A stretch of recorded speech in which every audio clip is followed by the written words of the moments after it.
Hello, you. It's me. And first things first, I just want to get a little bitch out.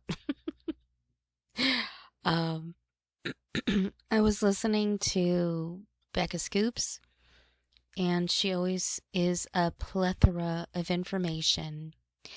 But she keeps doing something that I found out not only bothers me, but Pink Chihuahua was talking about this literally, I think it was today or yesterday in a video. When creators, well, Pink Chihuahua was specifically talking about creators who say things like, oh, if I get 10,000 likes, I'll tell you about this or I'll tell you about that. And I hate that myself. It's like, if you're just going to say it for fuck's sake. Stop teasing. It's really annoying. And those are the kind of things that make me stop watching people because I hate that. And Becca Scoops, she's not quite doing that, but she is doing a lot of teasing with like, well, I'm not going to do it in this video, but hey, if you want to know about this, check out my next one. That's so aggravating. It's one thing when a creator says, look, there's a lot of info here, so this is going to be a part 1 and I'm going to do a part 2. And I can respect that because you don't want. Actually, I'll sit and watch videos for hours and hours and hours. I watched like a 6-hour video the other day. So I do that, but not everybody has the time for that, and I get that. So I understand her having to split the information, but the way that she says, I'm going to give you a little teaser, but I'm going to do more on the live. Oh, I just hate that. I hate that so much. Again, if she just says, look, I'm going to give you some info now and I'll give you more on the live, so be on the lookout. Fine. But the way that she says it, it just rubs me the wrong way. And let me make it clear. I enjoy Becca Scoop's videos. I really do. Her video was the first video that I watched that made me realize that Gypsy wasn't the innocent little flower that she pretended to be. So Becca Scoops, I really admire her and I thank her for, giving out real information. But oh my God, the teasing, I just hate it. And I know I'm going to be there. I'm going to be watching the live, or at least watching the repeat of it later. I'm going to be watching it. But I just hate that. Anyway, okay, that's the fun stuff. Now we're going to get to some more serious stuff. And this is about Nick Godejohn. Now, it is fairly known, I believe, that Nick Godejohn has autism at a level 2. Now, I am not familiar with levels of autism. I have some familiarity with it, but not a lot. And so level 2 or even an 80 IQ, still, like, I understand Nick Godejohn is mentally disabled. Okay? I understand that. I didn't understand to what degree that really means until watching Becca Scoop's video tonight. And please go watch it because it's really good. It's very detailed. What I'm going to give you is just some of the things she said that I picked out that really said something to me. Now, the first thing is that this is a preliminary review. I don't know what you call it. It's like a pre-court before the court, and the judge listens to all the evidence, and I guess he decides what can and cannot be put into the actual court when it happens. I'm not sure how that works, so if you can correct me on that, I would appreciate that. But it's like it's like a pre-court. That's all I know. Preliminary. That's all I know. Okay. And in that, Nick's psychiatrist was interviewed. And he said that Nick was at about of a level of a 10-year-old. And he's what, like 25 at this time? Or somewhere around there in his 20s. And he had only the ability of about a 10-year-old. That's pretty low. That's pretty low. And so then other things also were said during that he has and he has no ability to understand consequences, which would make sense for a child at around 10, 11 years old. That's when they start to learn it. You know, if they do something wrong, they will get punished for it. That's when that starts to be understood. But Nick never really understood the consequences that would happen from his actions. Which it says a lot about his mental abilities and just how much Gypsy manipulated him. It's unbelievable. Another thing is he always wanted to do what was moral and what was good. He was driven to that. And that was made obvious when his mother was being abused, and he would hold her hand and take care of her in a sense in the only way that he knew how. I think the first time they talked about it when he was about 5. And what a horrible thing for any child to go through. But somebody who had mental delays, and, you know, he didn't know what to do, so he held her hand and wanted to take care of her. And that is something that was very strong in him, very prominent in him. Now, Gypsy, the first thing she told him, I guess, or one of the things she told him, was that her mother was dying of cancer and she'd be dead in a few months. And she suggested that offing her mother would be like a mercy killing. It would be doing good for her so that she wouldn't have to suffer anymore. And there's a lot of people who feel that way. And in fact, in some states, it is now legal for people in the healthcare system to do an assisted offing to somebody who is chronically ill, in horrendous pain and dying, just to stop their suffering. And for even a 10 or 11-year-old, if they're driven to want to be moral and want to be good, then it would make sense, especially if he didn't understand the consequences of his actions, if he thought he was doing a good thing. Now, of course, the story changed to Gypsy being held captive like a princess, and that she needed someone to save her. And again, this played on Nick's want to do good, to do the moral good. And so in his mind, getting rid of Gypsy's mother would be a moral good, because then he'd be saving her and they could be together forever. He even talked about them doing, or Gypsy doing, some kind of binding spell that was supposed to bind their lives forever so that they would be together forever. Think about that. Think about that.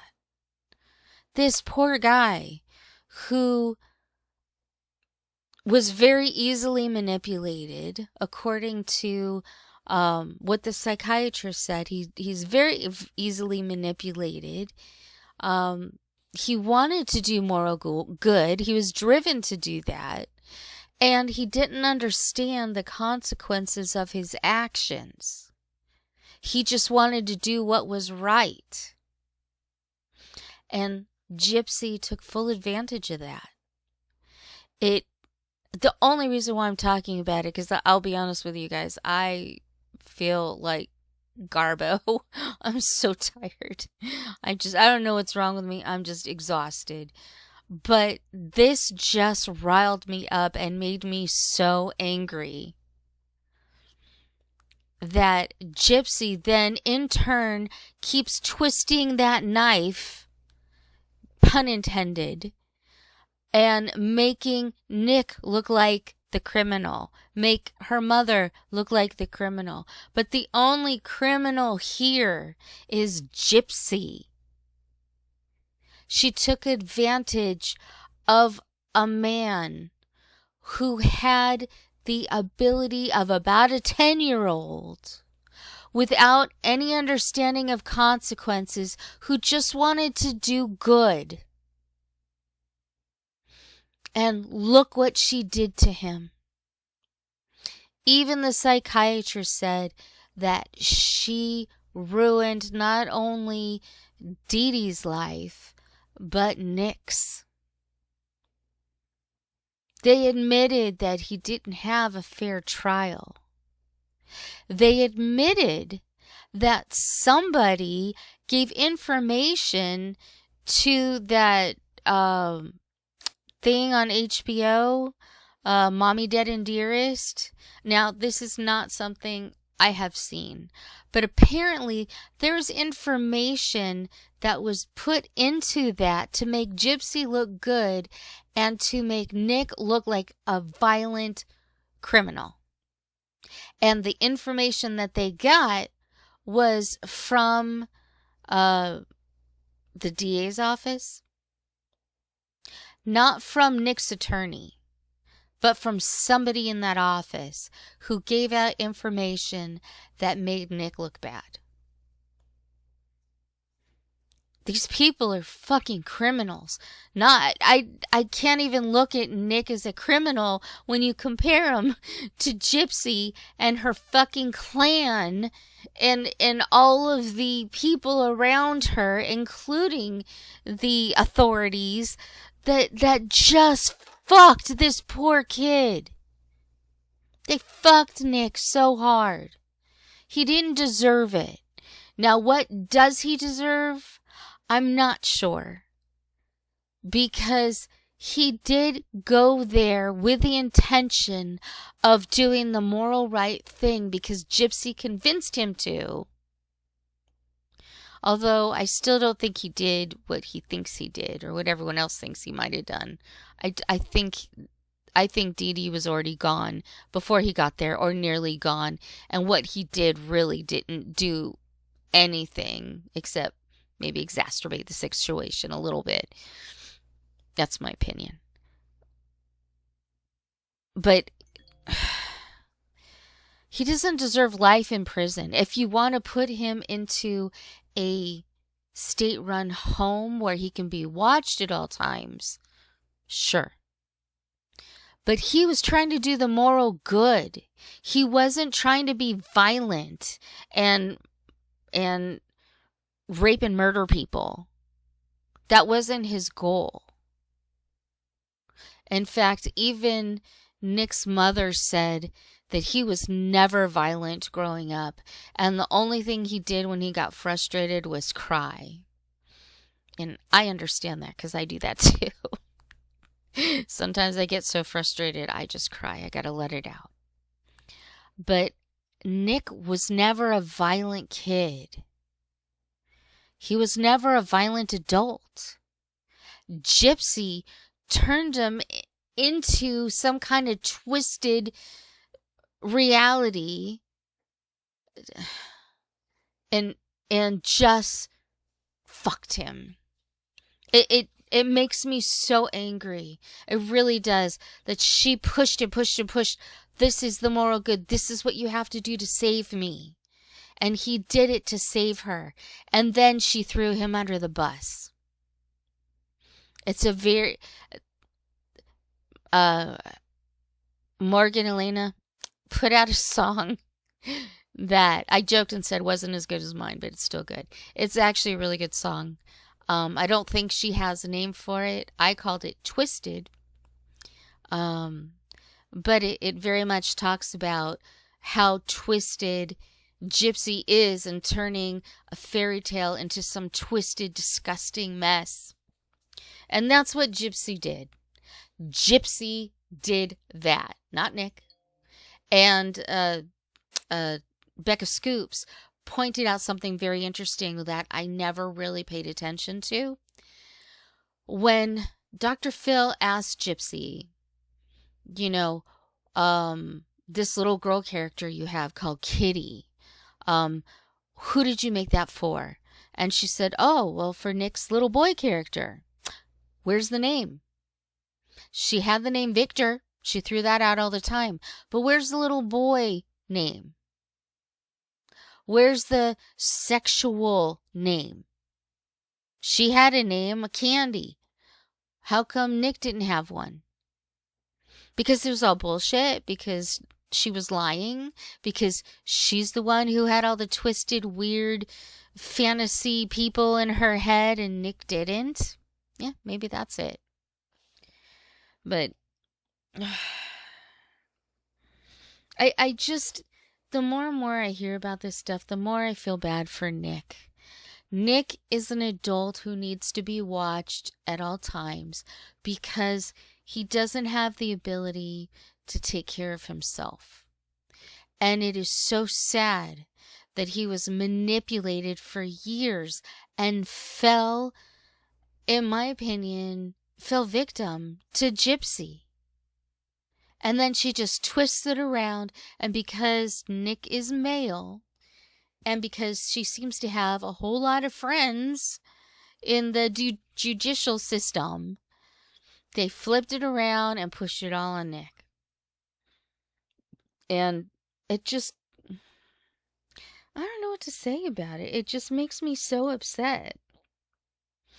But there was one other point that really got me. And it's been speculated by myself and lots of people that Gypsy wasn't afraid of her mother. Her mother was afraid of her. Dee Dee was afraid of Gypsy. And apparently in her book, she says just that. After the, I think it was the BB thing, or apparently she took after her mom with a dagger too. Such a great person. She's such a good girl, isn't she? Anyway, I guess her mother was cleaning the wound on her leg. And Gypsy said that she could see her mother seemed afraid of her. That Baby could be violent. And that Baby and Honey, which I'm assuming was a nickname for Dee Dee, that they were now equal. That in itself says everything. That confirms, I think, what a lot of us have speculated, is that Dee Dee was sick, Dee Dee was struggling, and Dee Dee could no longer control Gypsy to any capacity. And she was scared. And she obviously had a right to be scared. I can't help but wonder if she knew any of these things that Gypsy was doing with Nick. If she knew about the training videos of how to stab. It was all training videos. It was all manipulation. That even the psychiatrist said that that would have been the only way that Nick would have been able to follow or understand, is to train him. That's what all those videos were doing. We're training him, training his mind, and teaching him what to do when he got there. And people are blaming Nick for this? Nick didn't know what he was doing. He only wanted to do good. And Gypsy trapped him and trained him and put him into a horrendous position that he didn't fully get or understand. That's the only thing that makes Nick dangerous, is that he didn't understand what was happening. He didn't understand what he was doing or the consequences that could come with it, because he just wanted to do what was morally good. And Gypsy convinced him that that's what he was doing. And yet Gypsy is the one living her best life. And what is Nick doing? I wonder, after all these years, I wonder if he understands what happened. I don't know that he does. I don't know if he has the ability to. I guess to some degree he has had to suffer the consequences of his supposed actions. I still question that, to some degree anyway. But listening to all of this, it just makes me so sad. Sad for Nick. Sad for his mother, who took her own life. Sad for Dee Dee. Sad for all the family members that were affected. Like Nick's brother. He has a brother. Nick's father. He did sound like he was a great dad, but it's still family. You know, I don't know that Nick had a lot of friends, maybe online. He lived most of his life just watching movies, listening to music. He was just a regular, well, I'd like to say kid. Even at this age, it doesn't sound like he can mentally grow beyond 10 or 11.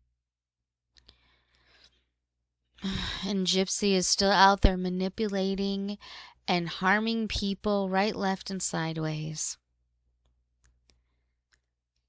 I don't know about her child. Her child is the only thing that I really worry about. I don't care about Gypsy. I just want her to go away. I want her to be put away. But it makes me so angry that the evidence was there. They saw it. They heard it. It was there. And still, justice didn't prevail. I don't understand. I don't get it. It was right there in front of them. Right there. They could touch it. They could read it. They could see it. And still, this twisted little bitch got her way. It's so unfair. It's so unfair. It's so frustrating. And it's not a laughing matter. It might make Gypsy laugh because she's an evil little fuck who gets her way quite often. But not forever. I do believe karma will come back to her. I don't know how. Maybe it's already started. We can only hope. But it just sucks. I don't know what else to say about it. It just sucks. I'm also exhausted. So, thank you for listening.